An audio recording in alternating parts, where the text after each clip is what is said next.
Avez-vous déjà eu l'impression que vous étiez sur le point de commencer une nouvelle phase de votre vie, mais vous êtes paralysé par la peur de l'échec, de répéter les erreurs du passé? Vous êtes-vous déjà demandé comment vous préparez à ce moment décisif? Lorsque vous savez que ce que vous faites ou ne faites pas déterminera le sort de ceux qui viendront après vous.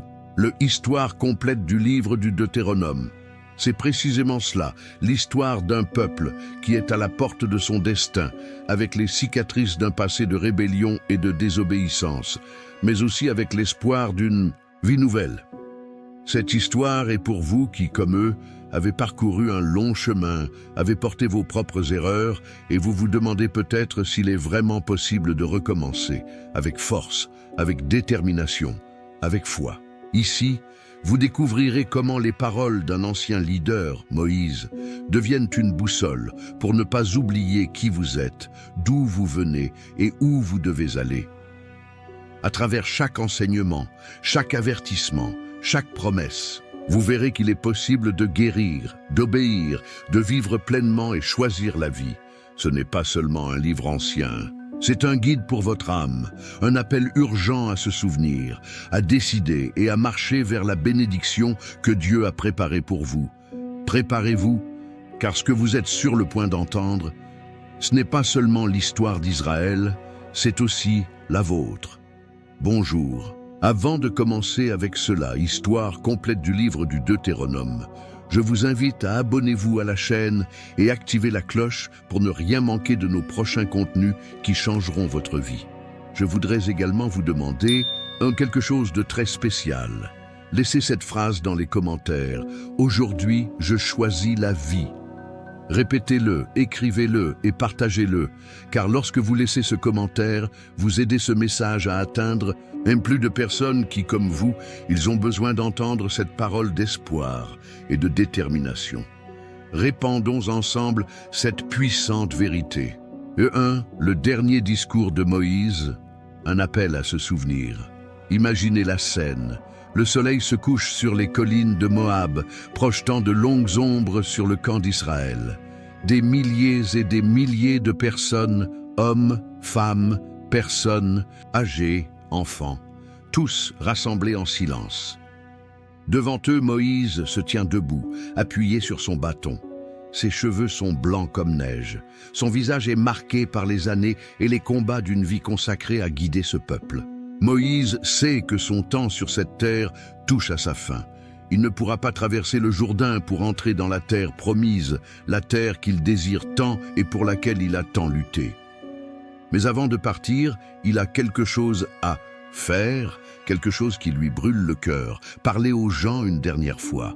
Sa voix, bien que vieillie, résonne de force et d'émotion. « Écoute, Israël !» Ce n'est pas un simple discours, c'est un témoignage d'amour, d'avertissement et d'espoir. Moïse ne parle pas comme un roi qui donne des ordres, ni comme un juge qui prononce des sentences. Il parle comme un père, sur le point de dire au revoir à ses enfants. Les larmes retenues, elles leur rappellent qui ils sont et d'où ils viennent. Il leur raconte leur esclavage en Égypte, comment ils ont crié à Dieu au milieu de la douleur, et comment le Seigneur, avec une main puissante et un bras étendu, les a fait sortir de l'oppression, humiliant Pharaon et séparant la mer en deux. Mais cela leur rappelle aussi leurs erreurs. Car oui, ils en ont commis beaucoup. Ils se sont révoltés dans le désert. Ils ont murmuré contre Dieu. Ils se sont plaints de la provision de manne. Ils ont fabriqué un veau d'or. Moïse ne veut pas qu'ils oublient ces chutes, non pas pour leur faire honte, mais pour leur enseigner. Il sait que la mémoire est fragile. Il sait que lorsqu'ils traverseront le Jourdain et vivront dans des maisons qu'ils n'ont pas construites et mangeront des vignes qu'ils n'ont pas plantées, ils oublieront peut-être d'où ils viennent et qui les a sauvés. Son premier grand message est donc clair et direct. Souviens-toi. Souvenez-vous de la fidélité de Dieu. Souvenez-vous de ses commandements. Souvenez-vous de son amour. Le silence est absolu. Les visages des gens montrent du respect. Certains hochant la tête, d'autres pleurent en silence. Moïse les regarde tous, un par un, comme s'il pouvait graver leur visage dans son cœur. Cette scène marque le début du Deutéronome. non pas comme un ensemble froid de lois, mais comme une conversation intime entre un chef et son peuple, un appel urgent à se souvenir du passé pour ne pas se perdre dans le futur. Moïse sait que ce qu'il est sur le point de leur dire pourrait définir leur destin. C'est pourquoi chaque mot est choisi avec sagesse et prononcé avec amour. Ici, sur cette montagne, sous ce ciel qui a tant vu, commence le dernier et le plus important discours de Moïse. Et vous, qui écoutez cette histoire, êtes également invités à faire de même. Souviens-toi de qui tu es, d'où tu viens et où tu vas. 2. Un retour sur l'histoire, de l'Exode à nos jours. Après cet appel émotionnel au souvenir, Moïse prend une profonde inspiration et continue de parler. Sa voix devient encore plus solennelle, comme quelqu'un qui ouvre un vieux mémoire, page par page. Il commence à passer en revue, avec, en précision et passion, toute l'histoire qui les a amenés à ce moment. Ce n'est pas seulement un résumé, c'est une leçon de vie. Souvenez-vous, dit-il, comment l'Éternel, notre Dieu, nous a fait sortir d'Égypte. Et l'esprit de tous ceux qui étaient présents était rempli d'images. Les cris d'angoisse sous la tyrannie du Pharaon, le miracle des 10 plaies, la nuit où le sang de l'agneau aux portes les protégeait, et enfin, la mer Rouge, séparée, en deux comme un mur liquide qui leur permettait de marcher sur la terre ferme, tandis que l'armée égyptienne était détruite derrière eux. Mais Moïse ne s'arrête pas là. Il leur rappelle comment, après cette libération spectaculaire, ils ont commencé à errer dans le désert, guidés non pas par des boussoles ou des cartes, mais par la présence même de Dieu.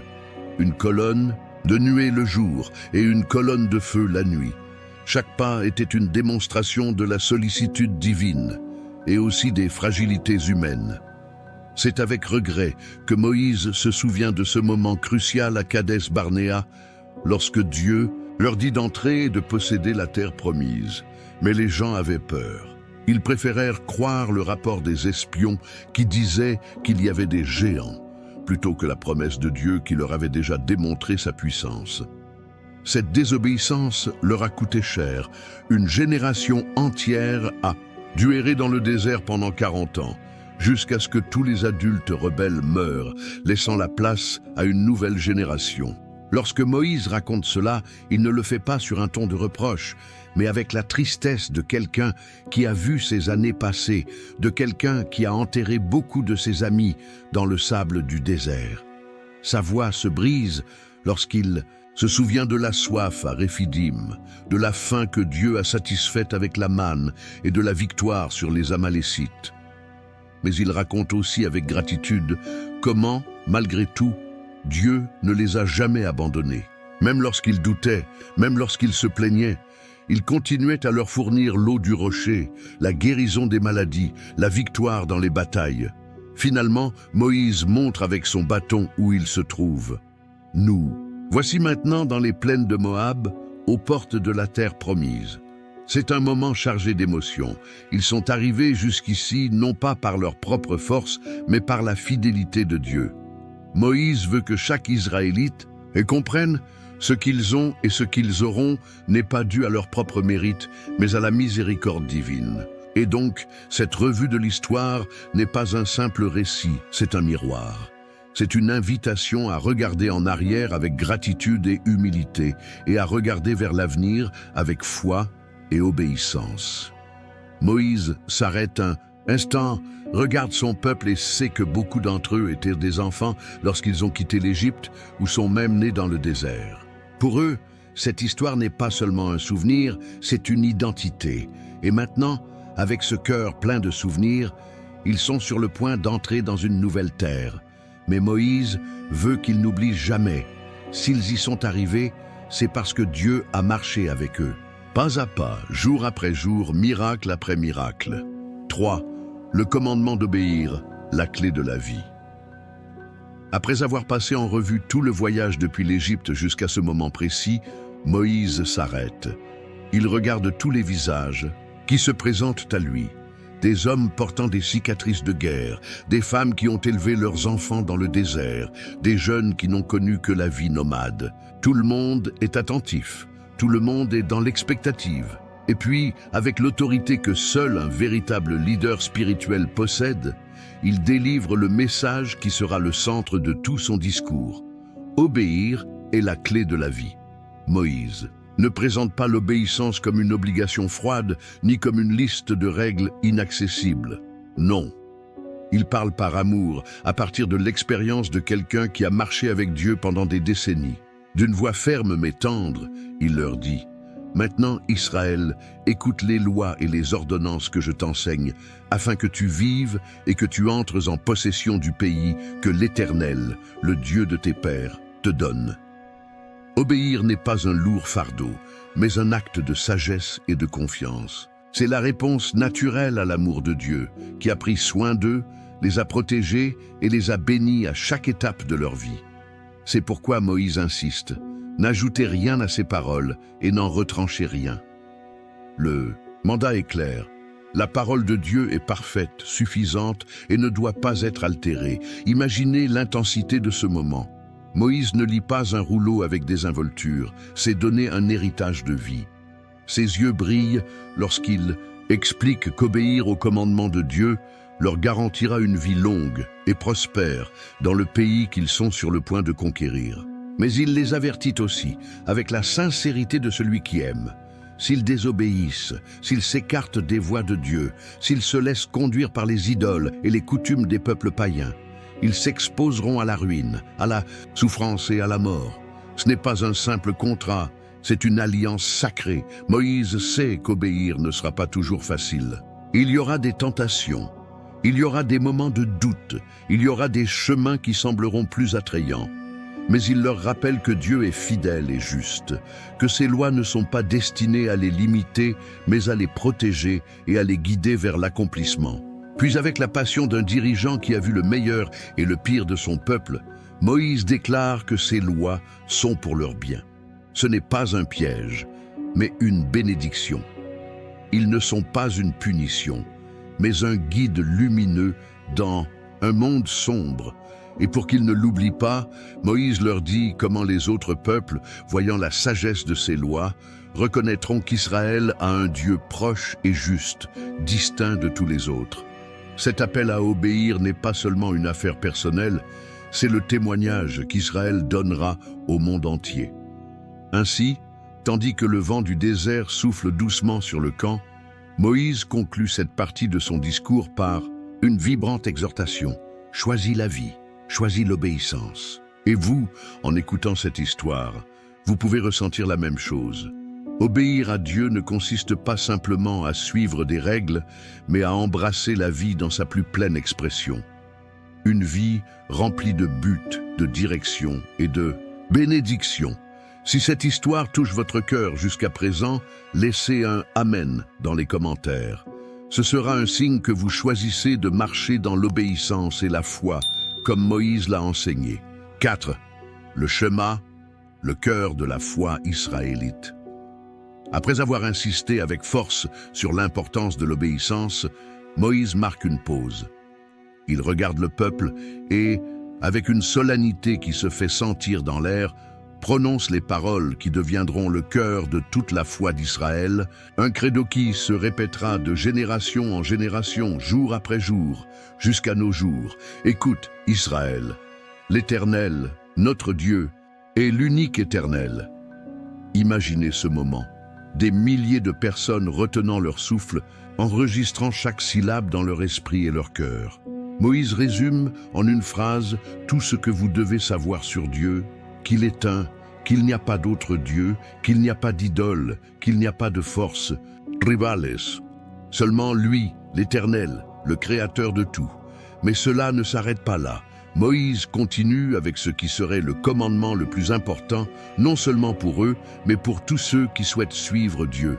Tu aimeras le Seigneur ton Dieu de tout ton cœur, de toute ton âme et de toute ta force. Et là, Moïse fait quelque chose de merveilleux. Il ne leur demande pas simplement d'obéir par peur, mais d'aimer, d'un amour total, sans réserve, avec leur esprit, leurs émotions, leurs actions. Ce n'est pas un Dieu qui recherche des serviteurs froids, mais des enfants passionnés qui lui donnent tout. Moïse explique ensuite comment cet amour doit se manifester au quotidien.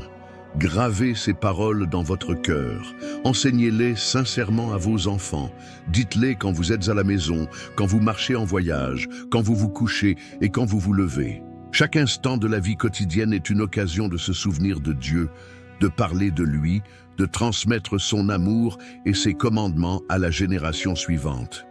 Moïse sait que si les familles font cela, Israël restera fidèle, même au milieu des défis à venir. Moïse leur dit alors que ces paroles doivent être visibles, concrètes. Attachez-les à vos mains comme un signe et portez-les sur vos fronts comme une marque. Écrivez-les sur les poteaux de vos maisons et sur les portes de vos villes. Ainsi, le schéma n'est pas seulement quelque chose que vous pensez ou ressentez, c'est quelque chose que vous vivez, quelque chose que vous portez dans votre corps, dans votre maison, dans votre ville. Où que vous alliez, vous devez vous rappelez qui est votre Dieu et comment vous devez l'aimer. Imaginez les familles, après ce jour, écrivant ces mots sur des parchemins, les plaçant à l'entrée de leur maison, les répétant au réveil et au coucher, les enseignant à leurs enfants pendant qu'ils se promenaient dans les champs ou travaillaient à leur travail. Le schéma devient un battement de cœur constant dans la vie d'Israël. Moïse sait que ce ne sera pas toujours facile. Il y aura des jours de fatigue, il y aura des tentations d'oublier, de se laisser distraire. Mais si ces mots sont gravés au plus profond de vous, vous retrouverez toujours le chemin du retour. Ainsi, à ce moment-là, Moïse n'enseigne pas seulement une prière. Il plante une graine de foi qui traversera les générations, qui résistera à l'exil, à la dispersion, à la persécution, et qui vivra pendant des siècles à venir. Le schéma est le cœur d'Israël. Et Moïse, dans son dernier discours, s'assure qu'il ne l'oublie jamais. Et vous, qui écoutez cette histoire, vous pouvez aussi ressentir le poids et la beauté de ces mots. Dieu veut être aimé, pas seulement obéi. On s'en souvient, pas seulement on le craint, et suivi, pas seulement connu. 5. Avertissement contre l'idolâtrie. Après avoir enseigné le schéma, cet appel profond à aimer Dieu de tout son cœur, Moïse, avec la sagesse de celui qui connaît bien son peuple, donne un avertissement très sérieux, le danger de l'idolâtrie. Moïse sait que dans la terre promise, la terre de Canaan, il y a d'autres peuples qui adorent de faux dieux, des statues de bois, de pierre, des idoles sculptées par des mains humaines, des rituels étranges qui n'ont rien à voir avec la sainteté et l'amour de Yahvé. Moïse élève alors la voix avec force, un mélange d'urgence et de tristesse. Ne suivez pas les dieux des nations qui vous entourent, ne les adorez pas, ne les servez pas. Imaginez la scène, Moïse montrant les collines de l'autre, côté du Jourdain, où ils poseront bientôt le pied, et disant « Là, dans ces villes, vous verrez de beaux temples, des autels impressionnants. Mais derrière tout cela, il y a la tromperie, il y a la mort, il y a les ténèbres. » Le ton de Moïse devient presque paternel. Ne vous laissez pas séduire. Vous êtes un peuple spécial, choisi par Dieu, mis à part pour lui. Ne vous souillez pas, ne vous mélangez pas. Et il explique pourquoi c'est si dangereux. L'idolâtrie n'est pas seulement une erreur théologique, c'est une trahison du Dieu qui les a sauvés de l'esclavage. Moïse leur rappelle: vous avez vu de vos propres yeux comment l'Éternel a agi en Égypte, comment il a détruit Pharaon et son armée. Vous savez qu'il est le seul vrai Dieu. Mais il sait aussi que le cœur humain est faible, enclin à se laisser influencer par ce qui est visible, ce qui est attrayant, ce qui semble facile. C'est pourquoi Moïse leur dit, presque en suppliant, « Quand vous mangerez et serez rassasiés, quand vous habiterez dans des maisons que vous n'avez pas construites, quand vos récoltes seront abondantes, n'oubliez pas Dieu et ne suivez pas d'autres dieux. » Le message est clair. La prospérité peut être plus dangereuse que la pauvreté. Le confort peut être plus mortel que la persécution. Quand tout va bien, il est facile d'oublier qui est le donateur de toutes choses. Moïse, d'une voix ferme, les avertit. Si vous vous détournez de Dieu, si vous adorez des idoles, vous provoquerez sa colère, et le pays dont vous allez prendre possession vous vomira. Ce n'est pas une menace en l'air, C'est un avertissement fondé sur la justice divine. Dieu est amour, mais il est aussi saint. Il est patient, mais il est aussi juste. Moïse leur donne alors des instructions très précises. Ils doivent détruire les autels païens, abattre les pierres sacrées des idoles, abattre les poteaux d'Achéra et brûler les objets de culte des autres dieux. Ils ne doivent laisser aucune trace d'idolâtrie parmi eux. Imaginez les Israélites entendant cela, regardant leurs jeunes enfants et comprenant que leur fidélité assurera non seulement leur propre bien-être, mais aussi celui des générations futures. Moïse conclut cet avertissement par une phrase puissante « Vous êtes un peuple saint consacré à l'Éternel, votre Dieu ». Cet appel à rejeter l'idolâtrie n'est pas seulement un commandement négatif, ne fais pas cela, mais une affirmation d'identité. Tu es à Dieu, tu lui appartiens, tu es son trésor. Moïse montre ainsi clairement que la véritable liberté ne consiste pas seulement à quitter l'Égypte, mais à garder son cœur libre des idoles. Et vous qui écoutez cette histoire, pouvez aussi réfléchir. Quelles sont les idoles qui aujourd'hui tentent de voler votre attention et votre amour pour Dieu? L'avertissement de Moïse s'applique toujours.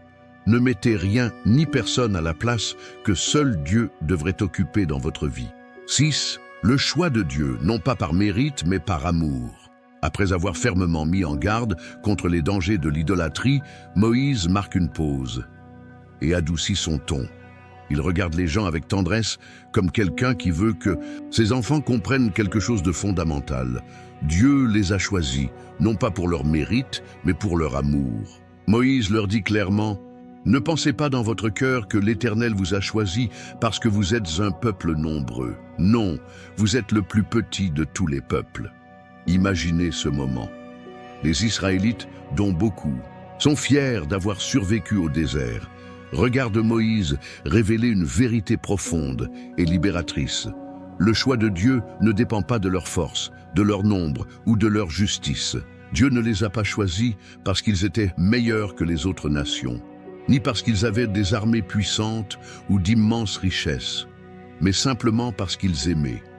Cet amour n'a pas d'explication humaine. C'est un amour fidèle, fondé sur la promesse que Dieu a faite jadis à Abraham, Isaac et Jacob. « Je multiplierai ta descendance comme les étoiles du ciel.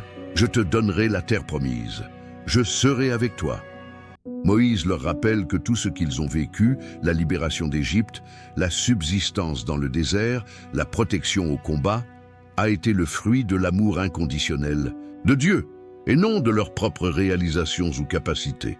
Et cela, plutôt que de les humilier, devrait remplir leur cœur de gratitude et d'une profondeur modestie. Moïse sait qu'il y a un très grand danger dans l'orgueil spirituel. Quand un peuple commence à penser qu'il mérite les bénédictions de Dieu, qu'il les a gagnées par sa propre force, alors il commence à s'éloigner, à se fier à lui-même au lieu de se fier au Seigneur.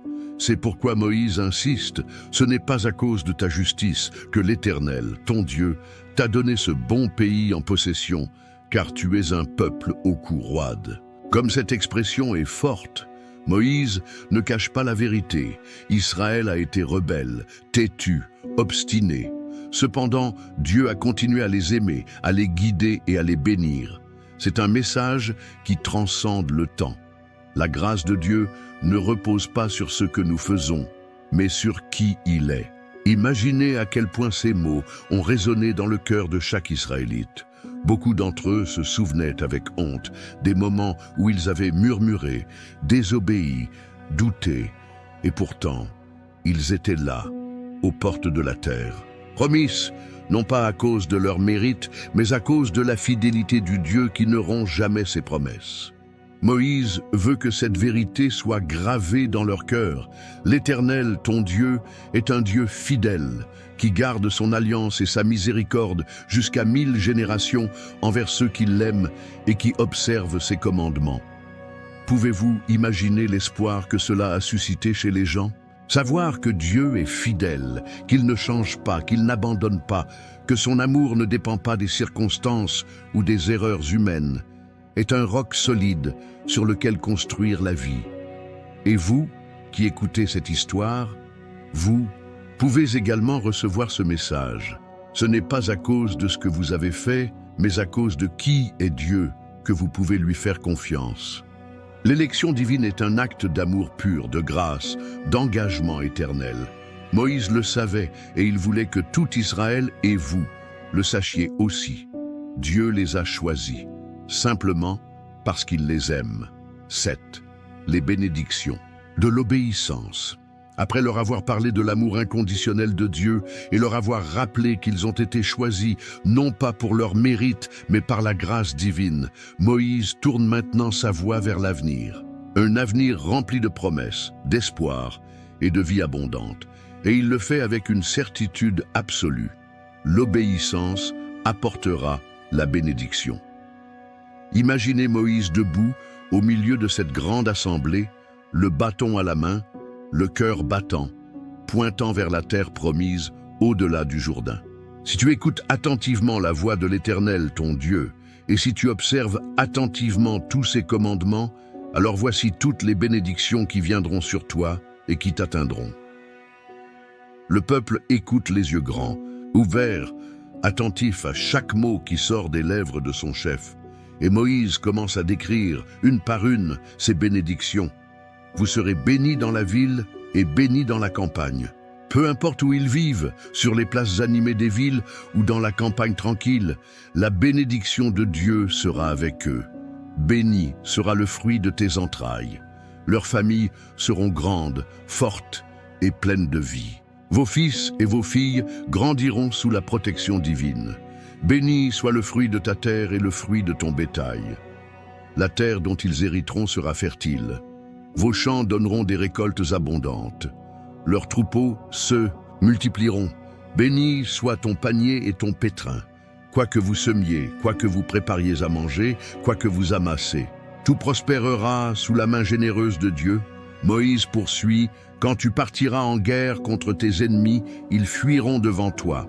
L'Éternel ordonnera que sa bénédiction soit avec toi dans tes greniers et dans tout ton travail. Imaginez l'excitation sur les visages des Israélites, des hommes et des femmes qui ont vécu tant d'années en dépendant de la manne quotidienne dans le désert, entendant maintenant qu'ils pourront planter, récolter, construire, conquérir, et que tout cela sera béni par Dieu. Mais Moïse ne s'arrête pas là.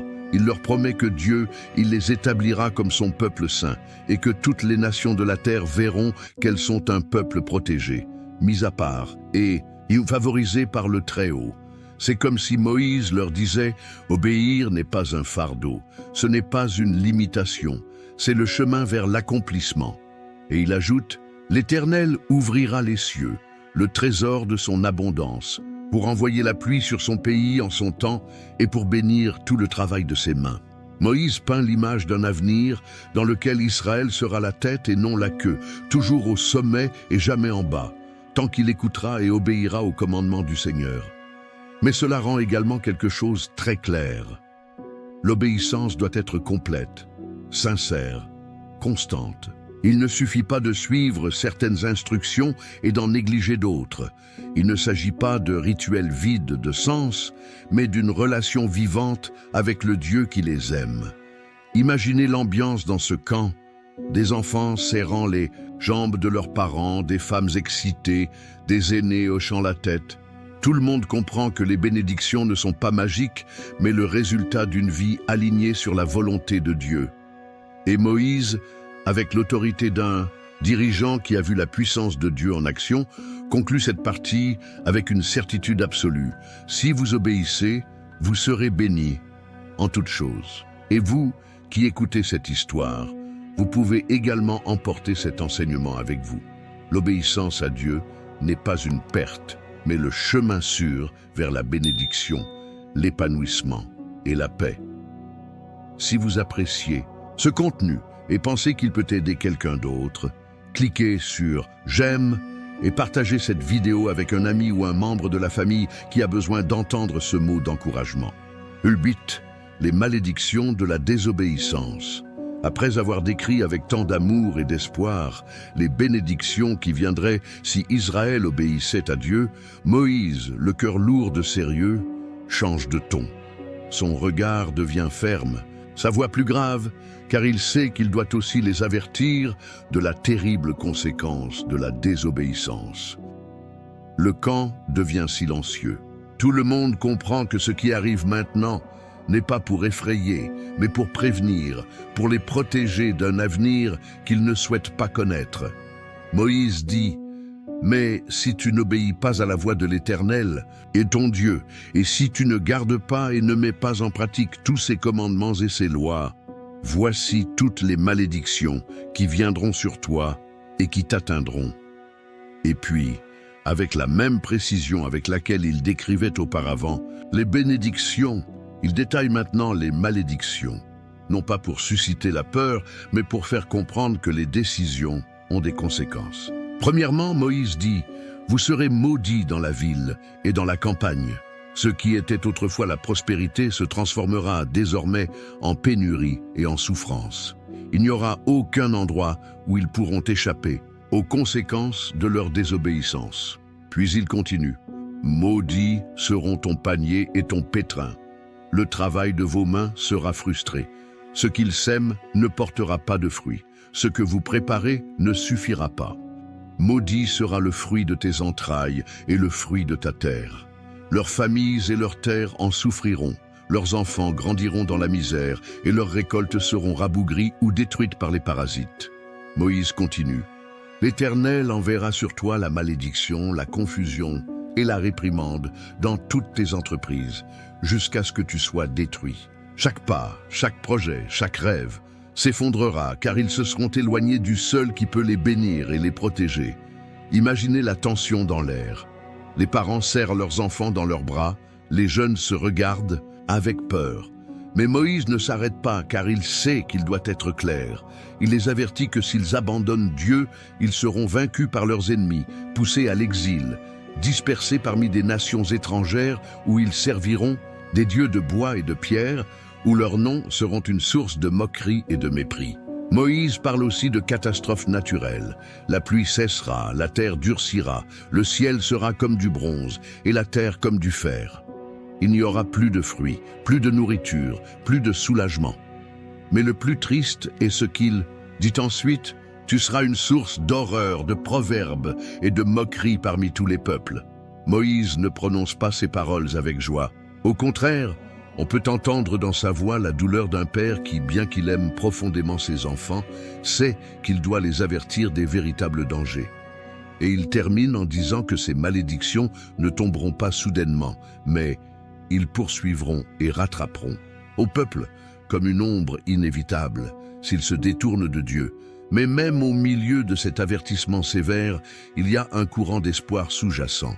Moïse dit cela précisément parce qu'il ne veut pas que cela arrive.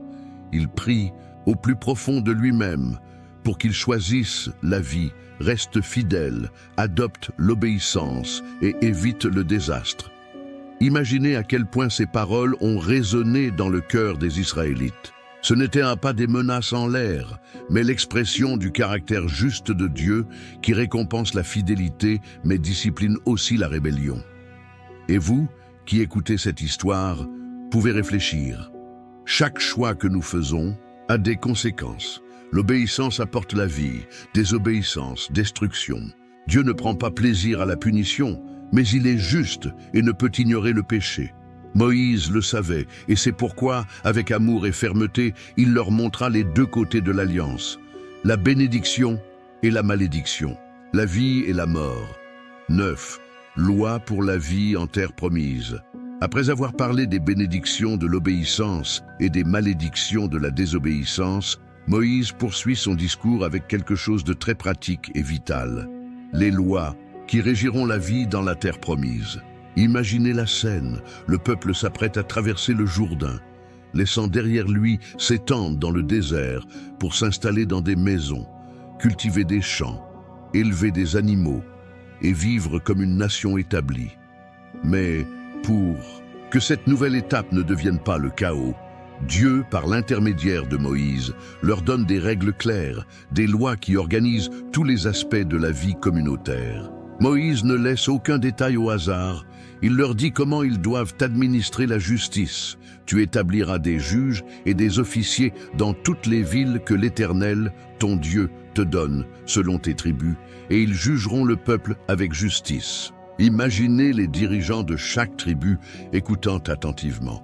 Dieu veut que la justice ne dépende pas de la force, du favoritisme ou de la corruption, mais de la vérité et de l'équité. Moïse dit: ne pervertissez pas la justice. Ne faites pas preuve de partialité et n'acceptez pas de pot de vin. Ensuite, il parle de l'importance de la pureté dans le culte. Il leur rappelle qu'ils ne doivent pas offrir de sacrifices où bon leur semble, mais seulement là où le Seigneur choisit de mettre son nom. Cela enseigne aux gens que l'adoration ne se fait pas selon le confort humain, mais selon la volonté de Dieu. Elle établit également des lois sur la protection des plus vulnérables, orphelins, veuves, étrangers. Moïse leur dit: tu ne porteras pas atteinte aux droits de l'étranger et de l'orphelin, et tu ne prendras pas en gage le vêtement d'une veuve. Imaginez les familles les plus vulnérables de la communauté entendant ces mots et ressentant un soulagement. Dieu n'oublie pas ceux qui sont défavorisés, mais leur garantit plutôt protection et justice. De plus, Moïse donne des instructions sur la guerre, sur la façon dont ils doivent se comporter lors de la conquête de villes, en évitant les destructions inutiles et en faisant preuve de miséricorde lorsque cela est possible. Il leur dit: même lorsque vous assiégerez une ville pendant plusieurs jours pour la combattre, vous ne détruirez pas ses arbres avec la hache, car vous pourriez les manger.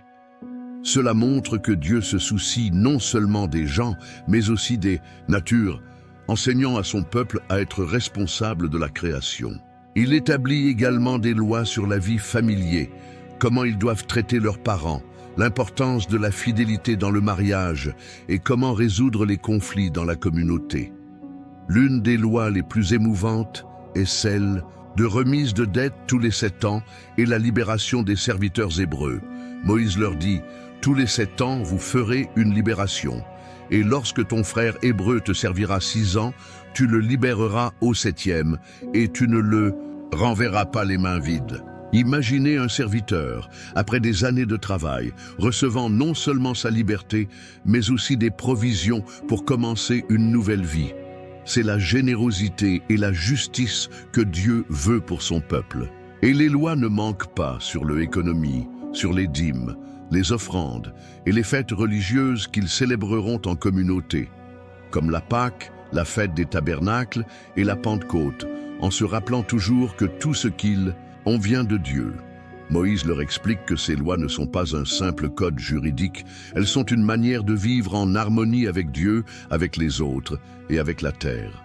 Imaginez les gens qui écoutent tout cela, prennent des notes, mémorisent, se demandent ce que ce sera de vivre sous ces règles dans un pays stable après tant d'années d'errance dans le désert. Moïse sait que ces lois ne les limiteront pas, au contraire, elles les protégeront de l'égoïsme, de l'oppression, de l'injustice et de l'idolâtrie. Et vous, qui écoutez cette histoire, vous pouvez aussi voir que les commandements de Dieu ne sont pas de restreindre, mais de guider vers une vie pleine, juste et paisible. Moïse, en tant que dirigeant sage et aimant, veille à ce qu'Israël n'entre pas dans la terre promise comme n'importe quel peuple, mais comme une nation sainte, gouvernée par les lois du Dieu vivant. 10.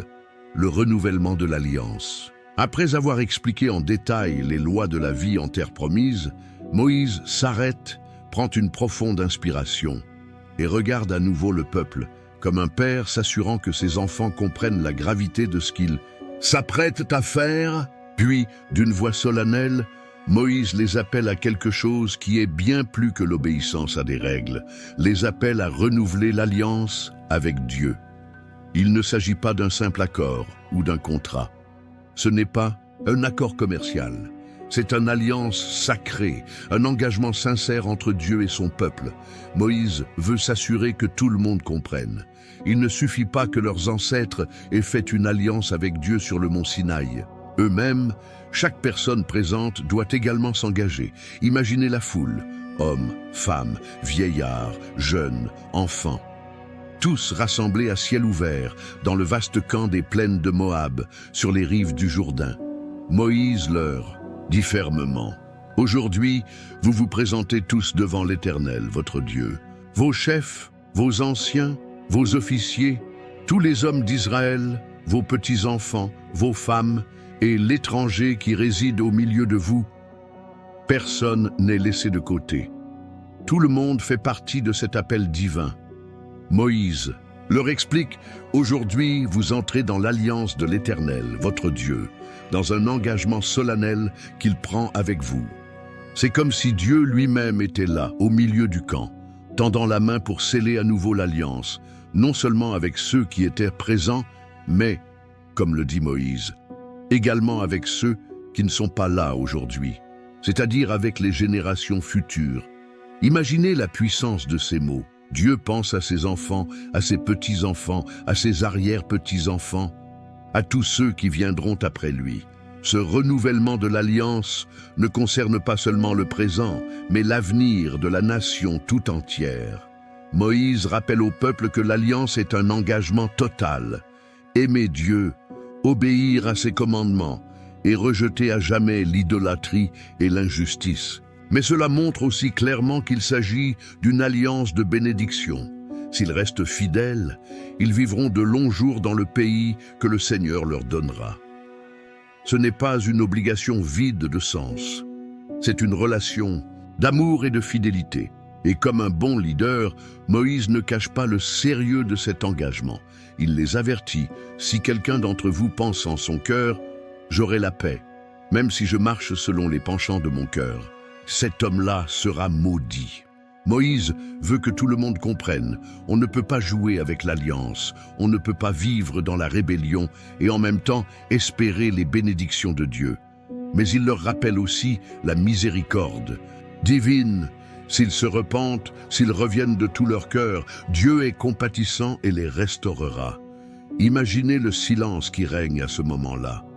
Des familles qui s'embrassent, des chefs de tribus qui hochent la tête avec ferveur, des jeunes inspirés par l'appel à une vie de fidélité.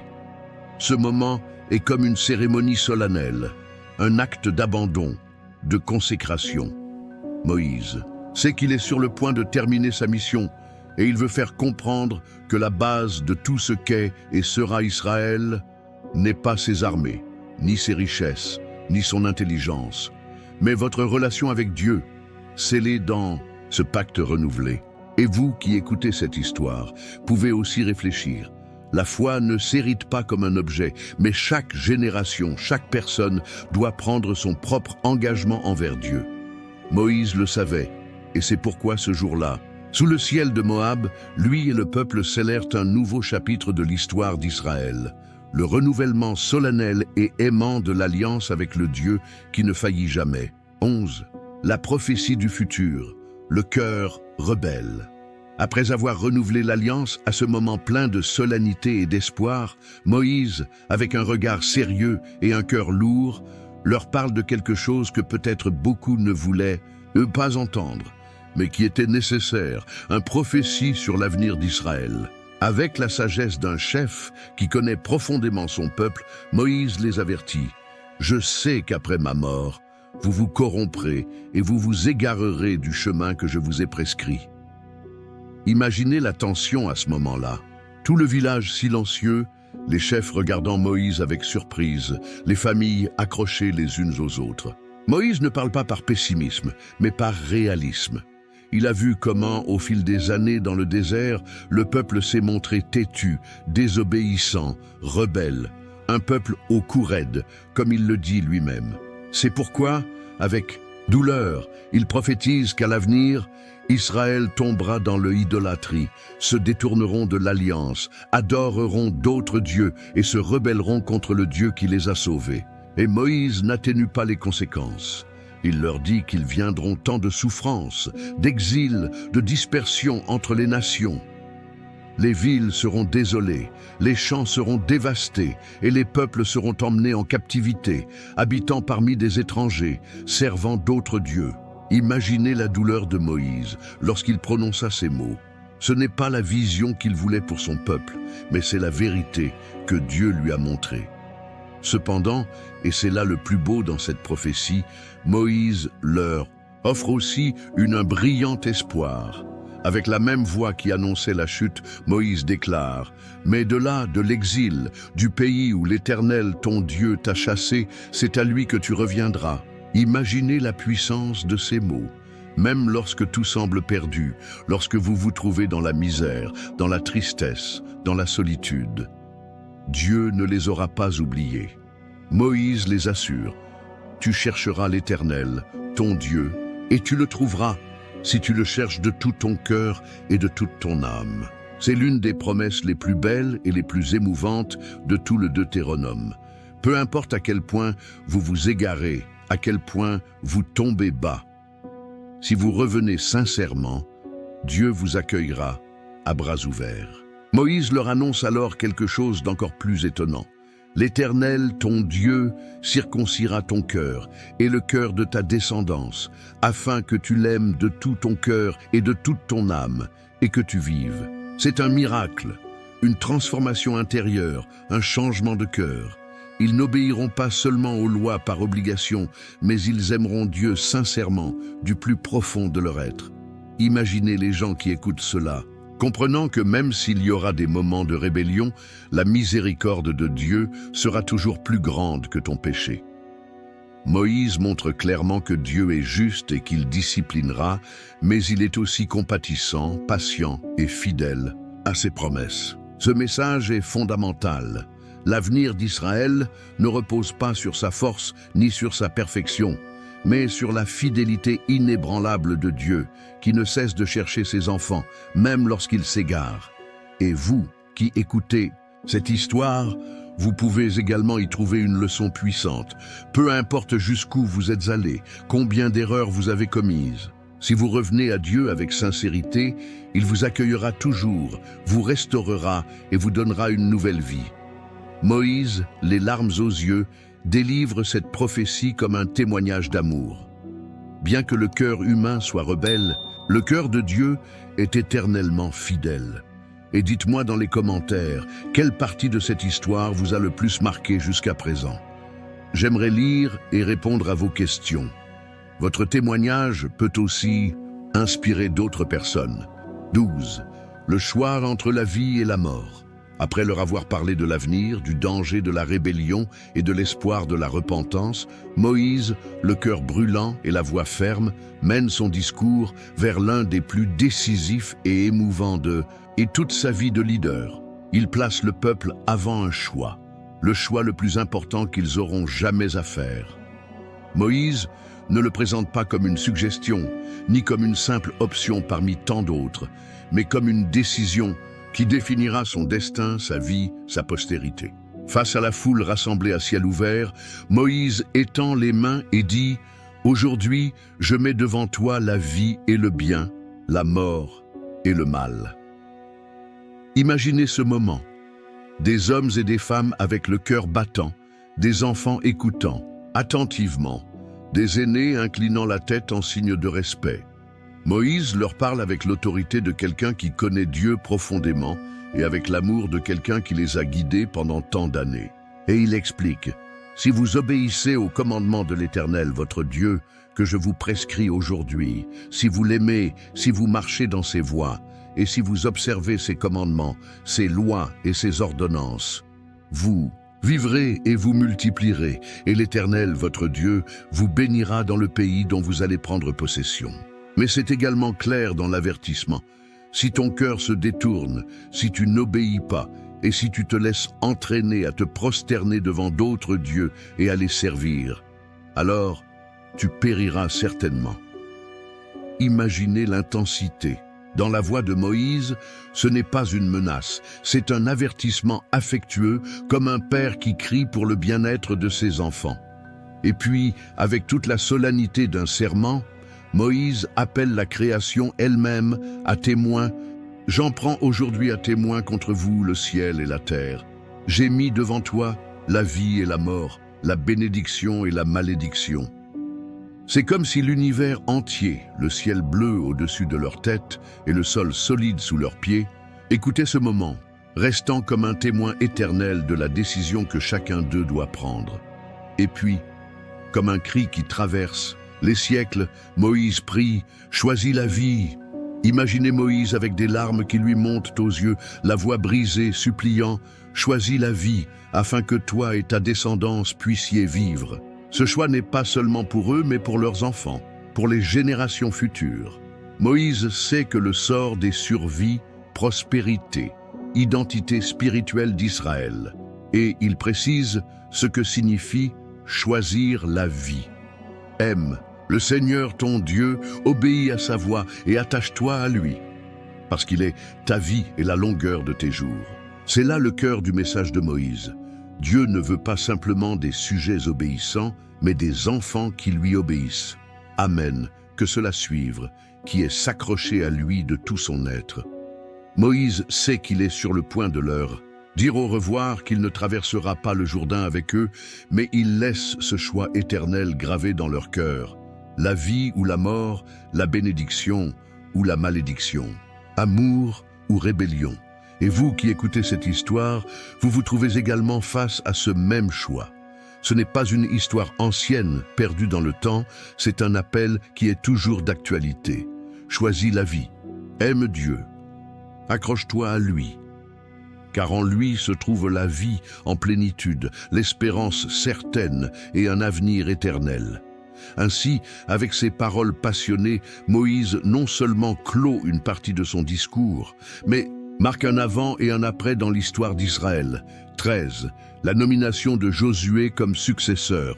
Après avoir prononcé son dernier et plus passionné appel à choisir la vie, Moïse se prépare à un acte profondément émouvant et historique. Nommer son successeur, Joshua. Imaginez la scène. Moïse, un vieil homme, le regard rempli d'années d'expérience, de batailles gagnées, d'échecs surmontés, mais surtout d'amour pour son peuple. Devant lui, Joshua, un homme plus jeune, fort, courageux, mais aussi avec des yeux pleins de respect et d'humilité, attendant les paroles de son professeur et leader. Moïse sait que sa mission sur terre touche à sa fin. Il ne traversera pas le Jourdain, il n'entrera pas dans la terre promise. C'était la conséquence d'un acte de désobéissance, lorsqu'à Mériba, il frappa le rocher au lieu de lui parler, comme Dieu le lui avait commandé. Mais loin d'être amer, Moïse regarde vers l'avenir avec espoir. Dieu lui a montré que Josué est l'élu, l'homme qui conduira Israël dans la nouvelle étape de son histoire. Alors, devant tout le peuple, dans un acte solennel, Moïse appelle Josué et, lui imposant les mains, lui transfère l'autorité. D'une voix forte et pleine de conviction, Moïse dit « Sois fort et courageux ». Pas une fois, mais plusieurs fois il répète ces mots comme un marteau qui forge le caractère de Joshua. « Car tu entreras avec ce peuple dans le pays que l'Éternel a promis à leur père, et tu le leur donneras en héritage. » Imaginez le poids de ces mots sur les épaules de Josué. Il ne sera pas seulement un chef militaire, il ne sera pas seulement celui qui traversera le fleuve et conquiert les villes. Il sera le pasteur de la nation, le guide spirituel et politique, le continuateur de l'héritage de Moïse. Moïse lui rappelle également quelque chose de fondamental. L'Éternel lui-même marche devant toi, il sera avec toi. Il ne te délaissera point et il ne t'abandonnera point. Ce ne sont pas seulement des paroles d'encouragement, mais une déclaration de la présence constante de Dieu. Le même Dieu qui a séparé la mer Rouge, qui a envoyé la manne du ciel, qui a protégé dans le désert, lui-même marchera désormais devant Josué. Le peuple regarde en silence avec un mélange d'émotions, respect pour Moïse, gratitude pour son leadership et espoir en Josué qui représente l'avenir. Cet acte public ne vise pas seulement à fortifier Josué, mais à montrer à tout Israël que le leadership ne s'arrête pas avec Moïse, mais continue sous la direction de Dieu. Moïse sait que Josué devra faire face à d'énormes défis, des murs qui semblent impénétrables, des armées puissantes, des peuples idolâtres, mais il sait aussi que si Josué fait confiance à Dieu, rien ne sera impossible. Ainsi, avec la bénédiction de Moïse et la confirmation divine, Josué devient officiellement le nouveau chef d'Israël, l'homme qui conduira le peuple plus loin que Moïse n'aurait pu le faire. Et vous, qui écoutez cette histoire, pouvez voir dans ce moment une leçon puissante. Les grands dirigeants ne cherchent pas à se perpétuer, mais successeurs du train, préparer les autres à poursuivre la mission. Moïse comprit que sa tâche n'était pas seulement de guider Israël jusqu'au seuil de la terre promise, mais aussi pour s'assurer qu'Israël avait un dirigeant fidèle, courageux et rempli de la présence de Dieu, traversé de l'autre, un côté. Et ainsi, le cœur en paix, Moïse laisse l'avenir de son peuple bien-aimé entre les mains de Josué et, surtout, entre les mains de Dieu. 14. Le chant et la bénédiction de Moïse. Après avoir officiellement nommé Josué comme son successeur, Moïse se prépare à accomplir deux actes profondément significatifs: chanter un chant prophétique et bénir chaque tribu d'Israël. Ce sont ses derniers mots publics, ses adieux, son héritage sous forme de poésie et de bénédiction. Imaginez Moïse, devenu un vieil homme, debout sur un rocher, regardant le vaste camp d'Israël s'étendant comme une mer de tentes à perte de vue. Sa voix s'élève fort lorsqu'il prononce le Cantique de Moïse, d'une composition directement inspirée de Dieu. Ce chant n'est pas une simple chanson, mais une puissante prophétie, un appel à la mémoire, un avertissement et, en même temps, une proclamation d'espoir. Moïse commence ainsi: « Écoutez, cieux, et je parlerai, que la terre entende les paroles de ma bouche. » Il invite toute la création à être témoin de ce qu'il s'apprête à déclarer. Tout au long du chant, Moïse rappelle la fidélité de Dieu, comment il a pris Israël comme un enfant sans défense, a pris soin d'eux comme de la prunelle de ses yeux, les a portés sur des ailes d'aigle et les a installés dans la terre promise. Mais il dénonce aussi tristement l'infidélité future d'Israël. Il a abandonné le Dieu qui l'a créé et a méprisé le rocher de son salut. Moïse prévient que l'idolâtrie entraînera des conséquences douloureuses, des ennemis qui les opprimeront, des souffrances et l'exil. Cependant, cela ne se termine pas par un procès, mais par espoir. Dieu, dans sa compassion, ne les abandonnerait pas pour toujours. Il restaurera son peuple lorsqu'il se repentira et reconnaîtra que lui seul est Dieu. Après avoir chanté ces paroles pleines de vérité et d'émotion, Moïse s'arrête, regarde chaque tribu et, tel un père aimant, commence à les bénir un par un. Il s'approche d'abord de Ruben, le premier-né, et dit « Que Ruben vive et ne meure pas, que ses hommes soient peu nombreux. » Puis à Juda, de qui viendrait la lignée royale, « Écoute, ô Éternel, la voix de Juda, et ramène-le vers son peuple. Il combattra de ses propres mains pour eux. » Il bénit ensuite Lévi, la tribu sacerdotale, soulignant leur fidélité et leur mission d'enseigner la loi et d'offrir des sacrifices. Ils ont gardé ta parole. Bénis, Seigneur, leur puissance. À chaque tribu, il donne des paroles imprécises, prophétiques, adaptées à son caractère, à son histoire et à sa destinée. Imaginez chaque groupe familial s'avançant, recevant avec révérence les paroles de Moïse, sentant qu'il ne s'agit pas de simples désirs humains, mais bénédictions prononcées sous l'autorité divine. Lorsqu'il arrive chez Joseph, Moïse explique longuement « Que votre terre soit bénie avec le meilleur des cieux, avec la rosée, avec l'abondance des fruits du soleil. » Pour Benjamin, le plus jeune, le bien-aimé du Seigneur habitera en sécurité avec lui.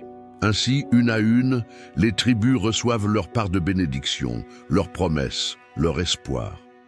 En conclusion, Moïse lève les yeux vers le ciel et, en guise de résumé final, déclare « Béni sois-tu, Israël, qui est comme toi, un peuple sauvé par l'Éternel, un bouclier qui te sauve et une épée qui te sauve. » C'est l'aboutissement parfait d'une vie de leadership.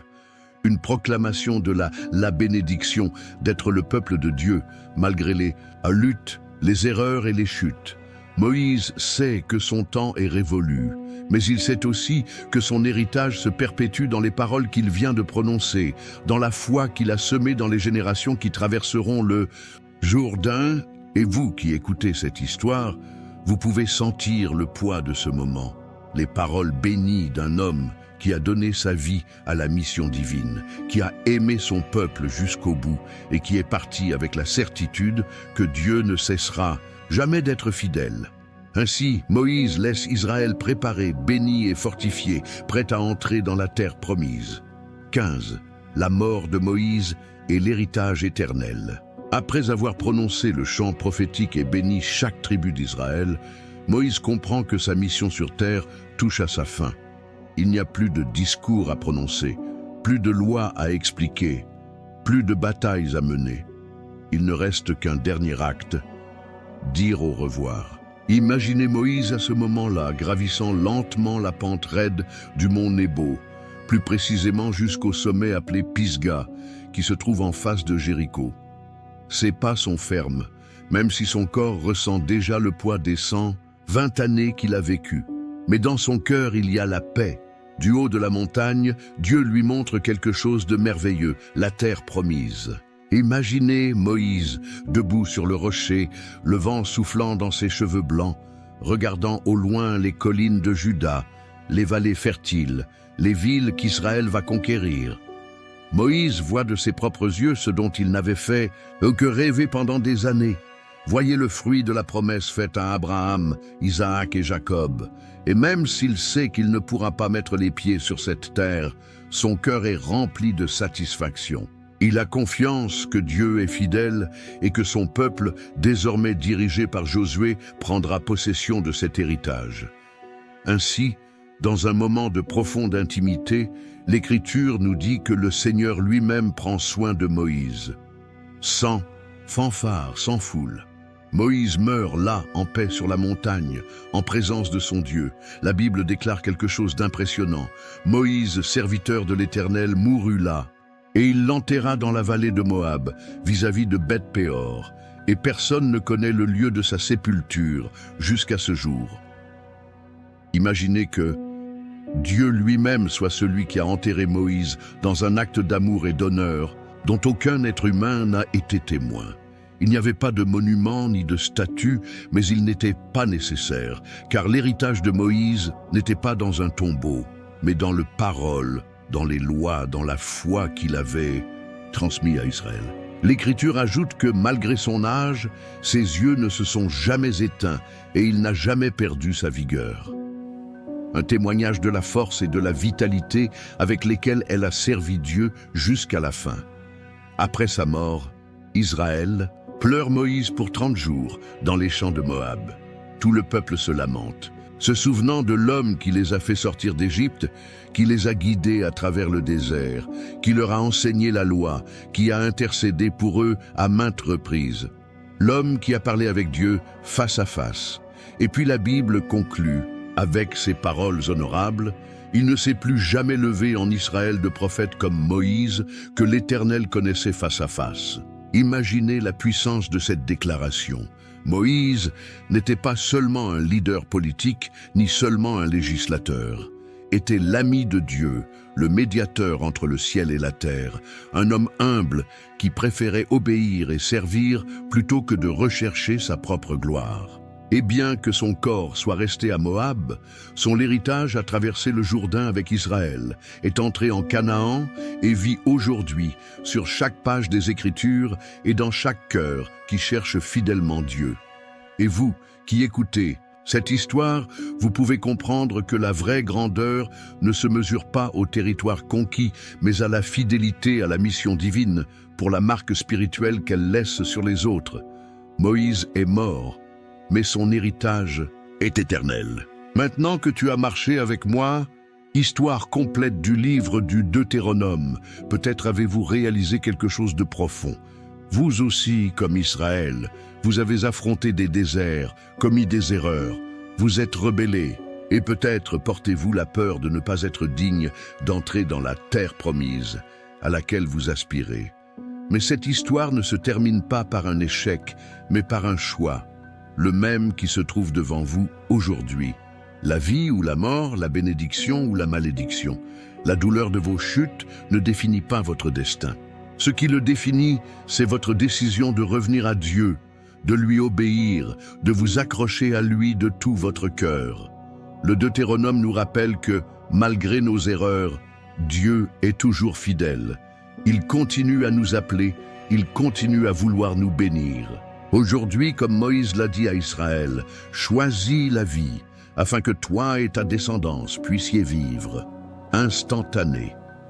Histoire complète du livre du Deutéronome parlé à votre cœur, je vous invite à abonnez-vous à la chaîne et sonnez la cloche, afin que nous puissions continuer ensemble à découvrir des enseignements plus transformateurs de la parole de Dieu.